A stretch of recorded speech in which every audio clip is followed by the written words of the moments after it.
Hi എല്ലാവർക്കും പുതിയൊരു വീഡിയോയിലേക്ക് സ്വാഗതം. ഇന്ത്യൻ ഭരണഘടനയുടെ ഫണ്ടമെൻ്റൽ റൈറ്റ്സിൽ നമ്മൾ റൈറ്റ് ടു ഇക്വാലിറ്റി ആദ്യമേ പഠിച്ചു. പിന്നീട് നമ്മൾ റൈറ്റ് ടു ഫ്രീഡം പഠിച്ചു. റൈറ്റ് ടു ഫ്രീഡത്തിൽ നമ്മൾ അടുത്തതായിട്ട് പഠിക്കുന്ന ആർട്ടിക്കിളാണ് article 21, freedom of life and personal liberty. ഈ ആർട്ടിക്കിൾ 21 എന്ന് പറയുന്നത് ഇന്ത്യൻ ഭരണഘടനയുടെ വളരെ ഇമ്പോർട്ടൻ്റ് ആയിട്ടുള്ള ഒരു ആർട്ടിക്കിളാണ്. ഇതിനെ നമ്മൾ bed rock of the Indian constitution എന്നാണ് ഇത് അറിയപ്പെടുന്നത്. കൂടെ ഈ ഒരു ആർട്ടിക്കിളാണ് പിന്നീട് ഒരുപാട് അവകാശങ്ങളുടെ ഉറവിടമായിട്ട് ഇന്ത്യയിൽ വന്നിട്ടുള്ളതും ഇതിൽ നിന്നാണ് പിന്നീട് ഇന്ത്യയിൽ വളരെ അനേകം റൈറ്റുകൾ അല്ലെങ്കിൽ അവകാശങ്ങൾ ഉരുത്തിരിഞ്ഞ് വരുവാനൊക്കെ കാരണമായിട്ടുള്ളൊരു ആർട്ടിക്കിളാണ് ഇന്ത്യൻ ഭരണഘടനയുടെ ആർട്ടിക്കിൾ 21 അല്ലെങ്കിൽ protection of life and personal liberty എന്ന് പറയുന്നത്. നമ്മൾ അത് ഇന്ത്യൻ പൗരനായിട്ടുള്ളൊരു വ്യക്തിക്കാണോ അത് അനുവദിച്ചു കൊടുക്കുന്നത്, വിദേശിയായിട്ടുള്ളൊരു വ്യക്തിക്ക് ഈ ഒരു റൈറ്റ് നൽകുന്നുണ്ടോ എന്നുള്ളത് നമ്മൾ എപ്പോഴും ചെക്ക് ചെയ്യാറുള്ള കാര്യമാണ്. ആർട്ടിക്കിൾ 21 കാര്യം നമ്മൾ എടുക്കുന്ന സമയത്ത് ആർട്ടിക്കിൾ 21 എന്ന് പറയുന്നത് ഒരു ഇന്ത്യൻ പൗരനായിട്ടുള്ളൊരു വ്യക്തി ആയിക്കോട്ടെ അല്ലെങ്കിൽ ഫോറിനർ വിദേശി ആയിട്ടുള്ളൊരു വ്യക്തി ആയിക്കോട്ടെ എല്ലാവർക്കും ഒരുപോലെ അവൈലബിൾ ആയിട്ടുള്ള ഒരു റൈറ്റാണ് ആർട്ടിക്കിൾ 21 എന്ന് പറയുന്നത്. ഇതിൽ പറഞ്ഞിരിക്കുന്നത് ഇവിടുത്തെ അതായത് ഇന്ത്യയിലെ നിയമം അനുശാസിക്കുന്ന നടപടിക്രമങ്ങൾക്കല്ലാതെ ഒരു വ്യക്തിയും അയാളുടെ ജീവിതമോ വ്യക്തി സ്വാതന്ത്ര്യമോ ഒന്നും നഷ്ടപ്പെടുവാനുള്ള സാഹചര്യം ഉണ്ടാകാൻ പാടില്ല എന്നാണ് ആർട്ടിക്കിൾ 21 നമ്മുടെ ഭരണഘടന പറയുന്നത്. Article 21 declares that no person shall be deprived of his life or personal liberty except according to procedure established by the law എന്നാണ് പറയുന്നത്. ഇതിൽ പറയുന്ന ഓരോ വാക്കുകളും നിങ്ങൾ ശ്രദ്ധിക്കുക. No person shall be deprive of his life, അതായത് ഒരാളുടെ ജീവന്റെ അല്ലെങ്കിൽ ജീവിതത്തിന് മുകളിലുള്ള പ്രൊട്ടക്ഷൻ ഇവിടുത്തെ ഭരണഘടന ഗ്യാരണ്ടി ചെയ്ത് നൽകുന്നു എന്നാണ് പറയുന്നത്. No person shall be deprived of his life. ഞാൻ പറയുന്നത് പോലെ ഒരാളുടെ ജീവന്റെ അല്ലെങ്കിൽ ജീവിതത്തിന് മുകളിലുള്ള പ്രൊട്ടക്ഷൻ നമ്മുടെ ഭരണഘടന ഗ്യാരണ്ടി ചെയ്ത് നൽകുന്നു എന്നാണ് അതിലൂടെ പറയുന്നത്. രണ്ടാമതായിട്ട് പറയുന്നത് എന്താണ്? ഓർ പേഴ്സണൽ ലിബർട്ടി, അതായത് ഓരോ മനുഷ്യൻ്റെയും വ്യക്തി സ്വാതന്ത്ര്യത്തിനും അതിനും ഇവിടെ സംരക്ഷണം നൽകുന്നുണ്ട്. Except according to procedure established by the law എന്നാണ് പറയുന്നത്. എന്താണ് അതുകൊണ്ട് അർത്ഥമാക്കുന്നത്? അത് നിങ്ങൾ പ്രത്യേകം ശ്രദ്ധിക്കുക. Procedure established by the law, ഇവിടുത്തെ നമ്മുടെ നാട്ടിലെ നിയമം അനുശാസിക്കുന്ന കുറേയധികം പ്രൊസീജിയറുകളുണ്ട്. അതനുസരിച്ച് അല്ലാതെ വരുന്ന കാര്യങ്ങളിൽ ഒരിക്കലും നിങ്ങളുടെ ജീവിതമോ വ്യക്തി സ്വാതന്ത്ര്യമോ ഡിപ്രൈവ് ചെയ്യേണ്ട സാഹചര്യം നിങ്ങൾക്ക് വരില്ല എന്നാണ് പറയുന്നത്. ഇവിടുത്തെ നിയമം അനുശാസിക്കുന്നത്, അതായത് പ്രൊസീജിയറുകൾ എസ്റ്റാബ്ലിഷ്ഡ് ബൈ ദ ലോ, നിയമം അനുശാസിക്കുന്ന രീതിയിൽ മാത്രമേ നിങ്ങൾക്ക് ജീവിതമോ വ്യക്തി സ്വാതന്ത്ര്യമോ ഡിപ്രൈവ് ചെയ്യേണ്ട സാഹചര്യം വരുള്ളൂ. അതല്ലാത്ത സാഹചര്യങ്ങളിൽ വരില്ല എന്നാണ് ആർട്ടിക്കിൾ 21 വഴി പറയുന്നത്. ആർട്ടിക്കിൾ 21 കുറിച്ച് വളരെ നാരോ ആയിട്ടുള്ളൊരു ഇൻ്റർപ്രിട്ടേഷൻ സുപ്രീം കോടതി 1950 നടന്ന ഗോപാലൻ കേസിലൂടെ പറയുന്നുണ്ട്. അതിൽ സുപ്രീം കോടതി പറയുന്നത് ഇങ്ങനെയാണ്: ആർട്ടിക്കിൾ 21 കീഴിൽ ഈ പറഞ്ഞ പേഴ്സണൽ ലൈഫ്, ലിബർട്ടി തുടങ്ങിയ കാര്യങ്ങളൊന്നും ഡിപ്രൈവ് ചെയ്യണ്ട എന്നൊരു പ്രൊട്ടക്ഷൻ ഉള്ളത് എപ്പോഴും സ്റ്റേറ്റിൻ്റെ ആർബിട്രറി ആയിട്ടുള്ള എക്സിക്യൂട്ടീവ് ആക്ഷൻസിന് മുകളിലായിരിക്കും. ഒരിക്കലും സ്റ്റേറ്റിൻ്റെ ആർബിട്രറി ആയിട്ടുള്ള ലെജിസ്ലേറ്റീവ് ആക്ഷന് മുകളിലല്ല നിങ്ങൾക്ക് ഈ അവകാശം ലഭിക്കുന്നത് എന്നാണ് സുപ്രീം കോടതി 1950 നടന്ന ഗോപാലൻ കേസിലൂടെ പറയുന്നത്. അതുകൊണ്ട് അർത്ഥമാക്കുന്നത് ഇവിടുത്തെ നിയമത്തിൻ്റെ ബേസിസിൽ സ്റ്റേറ്റിന് ആളുകളുടെ വ്യക്തി സ്വാതന്ത്ര്യവും ജീവിതവുമായി ബന്ധപ്പെട്ട റൈറ്റുകൾ ഡിപ്രൈവ് ചെയ്യാൻ സാധിക്കുമെന്നാണ്. പ്രത്യേകം ശ്രദ്ധിക്കുക, ബേസ്ഡ് ഓൺ ദ ലോ, നിയമത്തിനനുസൃതമായിട്ട് സ്റ്റേറ്റിന് വ്യക്തികളുടെ ജീവിതവും വ്യക്തി സ്വാതന്ത്ര്യവുമായിട്ട് ബന്ധപ്പെട്ട കാര്യങ്ങൾ ഡിപ്രൈവ് ചെയ്യുവാനായിട്ട് സാധിക്കും. ഇത്തരത്തിലൊരു നിയമം അനുസരിച്ച് സ്റ്റേറ്റിന് ഇങ്ങനെ ഒരു കാര്യം ചെയ്യാൻ പറ്റും എന്നുള്ളതിൻ്റെ സോഴ്സ് അല്ലെങ്കിൽ ഉറവിടമായിട്ട് മാറിയിട്ടുള്ളതും ഇതേ ആർട്ടിക്കിൾ 21 പറയുന്ന ഒരു വാക്കാണ്. That is a procedure established by the law. ഈ സെൻറ്റൻസ് ആണ് സ്റ്റേറ്റിന് ഇങ്ങനെ പ്രത്യേക സാഹചര്യങ്ങളിൽ ഈ അവകാശങ്ങളൊക്കെ ഡിപ്രൈവ് ചെയ്യാൻ പറ്റും എന്നുള്ളതിൻ്റെ ഉറവിടമായിട്ട് മാറുന്നതും ആർട്ടിക്കിൾ 21 പറയുന്ന procedure established by the law എന്ന് പറയുന്ന സെൻറ്റൻസിലൂടെയാണ്. പക്ഷേ ഇത് അമേരിക്കൻ ഭരണഘടനയിലുള്ള ഡ്യൂ പ്രോസസ് ഓഫ് ലോ എന്നുള്ളതിൽ നിന്നും വളരെ വ്യത്യസ്തമായിട്ടുള്ളൊരു കൺസെപ്റ്റാണ് procedure established by the law എന്നുള്ള കൺസെപ്റ്റ്. ഇനി എന്താണ് അതിൻ്റെ വ്യത്യാസം എന്നാൽ, പ്രൊസീജിയർ എസ്റ്റാബ്ലിഷ്ഡ് ബൈ ലോ എന്നാൽ ഇവിടെ ഒരു നിയമമുണ്ട്, ആ നിയമത്തിനനുസരിച്ചാണ് ഓരോ കാര്യങ്ങളിലും ഓരോ പ്രൊസീജിയറുകളും തീരുമാനിച്ചിട്ടുണ്ട്. അതിനനുസരിച്ച് ഇവിടുത്തെ എല്ലാ കാര്യങ്ങളും നടന്നു പോകുന്നത്. ഒരാളൊരു കുറ്റം ചെയ്തിട്ടുണ്ടെന്ന് വിചാരിക്കുക, ആ കുറ്റം ചെയ്തതിന് അതിൻ്റേതായിട്ടുള്ള കുറേ നിയമപ്രക്രിയകൾ അല്ലെങ്കിൽ അതിൻ്റേതായിട്ടുള്ള കുറേ പ്രൊസീജിയറുകൾ ഉണ്ടായിരിക്കും. അതിന് ട്രയൽസ് നടക്കും, വാദങ്ങളും പ്രതിവാദങ്ങളും നടക്കും. ആ വാദപ്രതിവാദങ്ങൾക്ക് ശേഷം ഇയാൾ തെറ്റ് ചെയ്തിട്ടുണ്ടെങ്കിൽ അയാളെ ആ പറയുന്ന നിയമം അനുസരിച്ചുള്ള ശിക്ഷ നൽകും. ഇനി അത് തെറ്റ് ചെയ്തിട്ടില്ലെങ്കിൽ ഇയാളെ വിട്ടയക്കും. ഓക്കെ, അവിടെ നിയമം അൺഫെയർ ആണെന്നോ നിയമം അൺജസ്റ്റ് ആണെന്നോ നിയമം അൺറീസണബിൾ ആണെന്നോ ഇതൊന്നും ചോദ്യം ചെയ്യുവാനായിട്ട് സാധിക്കില്ല നമ്മൾ procedure established by the law എന്നുള്ള കൺസെപ്റ്റിൽ. എന്നാൽ ഡ്യൂ പ്രോസസ് ഓഫ് ലോ എന്നാൽ ഒരു നിയമം അവിടെയുണ്ട്. ആ നിയമം അവിടെ അപ്ലൈ ചെയ്യുന്ന സമയത്ത് ആ നിയമം ജസ്റ്റ് ആണോ, ആ നിയമം ഫെയർ ആണോ, ആ നിയമം റീസണബിൾ ആണോ എന്നൊക്കെ നോക്കുവാനായിട്ട് സാധിക്കും. അങ്ങനെ എല്ലാം നോക്കിയിട്ടായിരിക്കും അവിടെ കാര്യങ്ങൾ തീരുമാനിക്കുന്നത്. ഡ്യൂ പ്രോസസ് ഓഫ് ലോ എന്നാൽ നിയമങ്ങളുടെയൊക്കെ വാലിഡിറ്റി ചെക്ക് ചെയ്യാനുള്ള അവകാശം കൂടെ നൽകുന്നുണ്ട് എന്നുള്ള കാര്യം ഓർത്ത് വെക്കുക. എന്നാൽ പ്രൊസീജിയർ എസ്റ്റാബ്ലിഷ്ഡ് ബൈ ദ ലോയിൽ വാലിഡിറ്റി ചെക്ക് ചെയ്യാനായിട്ട് സാധിക്കുകയും ചെയ്യുന്നില്ല. രണ്ടാമതായിട്ട് ഇതിൽ പറയുന്ന പേഴ്സണൽ ലിബർട്ടി എന്ന വാക്കിനെയും സുപ്രീം കോടതി ജസ്റ്റിഫൈ ചെയ്യുന്നുണ്ട്.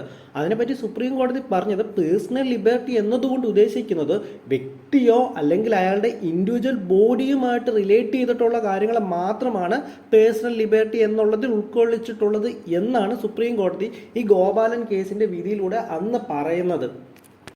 പിന്നീട് 1978 മനേകാ ഗാന്ധി കേസ് സുപ്രീം കോടതിയിൽ വരികയും അന്ന് മനേകാ ഗാന്ധി കേസ് സുപ്രീം കോടതിയിൽ വരുന്ന സമയത്ത് ഗോപാലൻ കേസിൽ സുപ്രീം കോടതി ചെയ്ത ജഡ്ജ്മെന്റിനെ ഓവർ റൂൾ ചെയ്തുകൊണ്ട് ആർട്ടിക്കിൾ 21 വളരെ വൈഡ് ആയിട്ടുള്ളൊരു ഇന്റർപ്രിട്ടേഷൻ കൊടുക്കുകയും ചെയ്തു.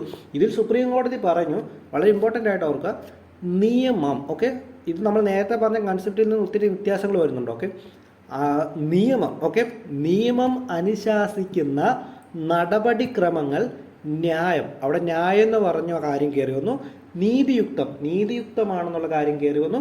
അതായത് മനേകാ ഗാന്ധി കേസിൽ സുപ്രീം കോടതിയുടെ ജഡ്ജ്മെന്റ് എന്ത് വരുന്നു, ഗോപാലൻ കേസിൽ വന്ന വിധിയെ ഓവർ റൂൾ ചെയ്തുകൊണ്ട് നമ്മുടെ നാട്ടിലുള്ള നിയമം അനുശാസിക്കുന്ന നടപടിക്രമങ്ങൾ ന്യായവും നീതിയുക്തവുമാണെങ്കിൽ, അങ്ങനെയാണെങ്കിൽ മാത്രം ഒരു വ്യക്തിയുടെ ജീവിക്കാനുള്ള അവകാശവും വ്യക്തി സ്വാതന്ത്ര്യവും ഒക്കെ ഡിപ്രൈവ് ചെയ്യുവാനായിട്ട് സാധിക്കുമെന്നാണ് പറയുന്നത്.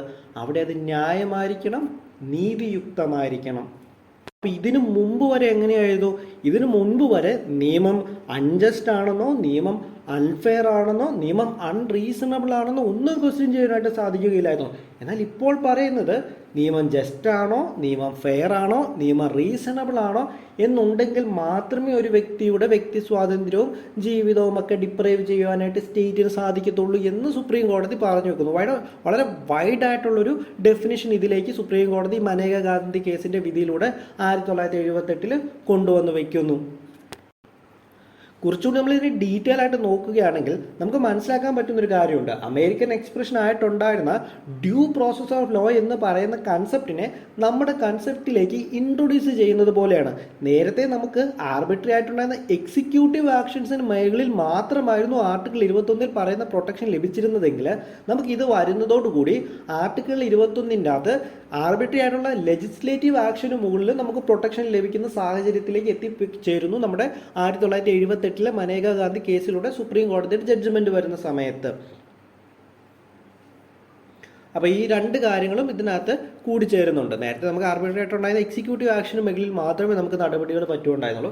ഇനി മുതൽ ആർബിട്രറി ആയിട്ടുള്ള ലെജിസ്ലേറ്റീവ് ആക്ഷന് മുകളിലും വ്യക്തികൾക്ക് പ്രൊട്ടക്ഷൻ നൽകുവാനായിട്ട് മനേകാ ഗാന്ധി കേസിനകത്തേക്ക് വരുന്ന സമയത്ത് നമുക്ക് സാധിക്കപ്പെടുന്നുണ്ടെന്നുള്ളതാണ് ഈ ഒരു കാര്യത്തിൽ നമ്മുടെ സുപ്രീം കോടതിയുടെ ജഡ്ജ്മെന്റുമായിട്ട് നമ്മൾ ഓർത്തിരിക്കേണ്ട വളരെ ഇമ്പോർട്ടൻ്റ് ആയിട്ടുള്ള ഒരു പ്രയോഗം എന്ന് പറയുന്നത്. അതുപോലെ തന്നെ ഈ ഒരു expression protection of life and personal liberty എന്നുള്ളതിന് വളരെ വൈഡർ ആയിട്ടുള്ള ഒരു എക്സ്പ്രഷൻ കൊടുത്തു എന്നുള്ളത് ഓർത്ത് വെക്കുക. നിയമം ഫെയർ ആണോ, നിയമം ജസ്റ്റ് ആണോ, നിയമം റീസണബിൾ ആണോ എന്നൊക്കെ ചെക്ക് ചെയ്യേണ്ടതായിട്ടുള്ള സാഹചര്യങ്ങളിലേക്കും നിയമത്തെ എത്തിച്ചത് 1978 മനേകാ ഗാന്ധി കേസിലെ സുപ്രീം കോടതിയുടെ ജഡ്ജ്മെന്റ് ആണ്. ഇത് വളരെ ഇമ്പോർട്ടൻ്റ് ആണ് ഈ ഒരു കേസും ഇതിന്റെ ജഡ്ജ്മെന്റുകൾ എന്ന് പറയുന്നത്. ബിക്കോസ് ഇതിന് ബേസ് ചെയ്തിട്ട് ചോദ്യങ്ങൾ ചോദിച്ചിട്ടുമുണ്ട്, ഇനി ചോദിക്കാനും സാധ്യതയുണ്ട്. ഒരു കാര്യം കൂടി സുപ്രീം കോടതി ഇതിലൂടെ ചേർത്ത് വെക്കുന്നുണ്ട്. ആർട്ടിക്കിൾ 21 കീഴിലുള്ള റൈറ്റ് ടു ലൈഫ് എന്നുള്ളതുകൊണ്ട് അർത്ഥമാക്കുന്നത് വെറുതെ സർവൈവ് ചെയ്യുക അല്ലെങ്കിൽ ജസ്റ്റ് ഒന്ന് ജീവനോട് ഇരിക്കുക എന്നുള്ളതല്ല അർത്ഥമാക്കുന്നത്. ഓരോ വ്യക്തിക്കും അയാളുടെ ഹ്യൂമൻ ഡിഗ്നിറ്റിക്കും അയാളുടെ ലൈഫിനെ പറ്റിയുള്ള എല്ലാ ആസ്പെക്ട്സുകളിലും കൂടി പൂർണ്ണമായിട്ടുള്ളൊരു ജീവിതം ജീവിക്കാനുള്ള റൈറ്റിനെയാണ് ഈ ഒരു അവകാശം കൂടി നൽകുന്നത് എന്നാണ് സുപ്രീം കോടതി പറഞ്ഞത്. ജസ്റ്റ് ഒന്ന് ജീവിച്ചു പോകുകയല്ല, അയാൾക്ക് നല്ലൊരു ജീവിതത്തിൻ്റെ എല്ലാ ആസ്പെക്ട്സിലും അയാൾക്ക് പൂർണ്ണമായിട്ട് ജീവിക്കാനുള്ള അവകാശമാണ് protection of life and personal liberty എന്നുള്ളത് കൊണ്ട് അർത്ഥമാക്കുന്നത് എന്ന് സുപ്രീം കോടതി ഇതിലൂടെ പറഞ്ഞു വെക്കുന്നു. അങ്ങനെ ഞാൻ നേരത്തെ പറഞ്ഞിട്ടുള്ള ഈ പേഴ്സണൽ ലിബർട്ടി എന്നുള്ളതിന് വളരെ വൈഡർ ആയിട്ടുള്ള ഒരു എക്സ്പ്രഷൻ കൊണ്ടുവരുന്നില്ലേ. ആർട്ടിക്കിൾ 21 കീഴിൽ വരുന്ന ഈ അവകാശങ്ങളുമായിട്ട് ബന്ധപ്പെട്ട് സുപ്രീം കോടതി പറയുന്നത് കുറേ അധികം കാര്യങ്ങൾ പറയുന്നുണ്ട്. അതെന്തൊക്കെയാണെന്നുള്ളത് ഞാൻ നിങ്ങൾക്ക് ഈ സ്ലൈഡിൻ്റെ എൻഡിൽ ഞാൻ പറയാം. അതായത് ഈ കാര്യങ്ങളൊക്കെയാണ്: right to decent environment including pollution free and water and air and protection against hazardous industries. Okay, അതായത് നമുക്ക് മാലിന്യമുക്തമായിട്ടുള്ള ഒരു എൻവയോൺമെൻറ്റ് അല്ല പ്രകൃതി ഇത് വേണമെന്ന് നമുക്ക് പറയുന്നു. റൈറ്റ് ടു പ്രൈവസി, സ്വകാര്യതയ്ക്കുള്ള അവകാശം. പിന്നീട് ഈ താഴത്തേക്ക് പറയുന്ന ഓരോ കാര്യങ്ങളും നമ്മുടെ അവകാശങ്ങളാണെന്ന് സുപ്രീം കോടതി ആർട്ടിക്കിൾ 21 കീഴിലുള്ള അവകാശങ്ങളാണെന്ന് സുപ്രീം കോടതി ഈ വിധിയിലൂടെ പറഞ്ഞു വെക്കുന്നുണ്ട്. അതിനകത്ത് എന്തൊക്കെ വരുന്നുണ്ട്?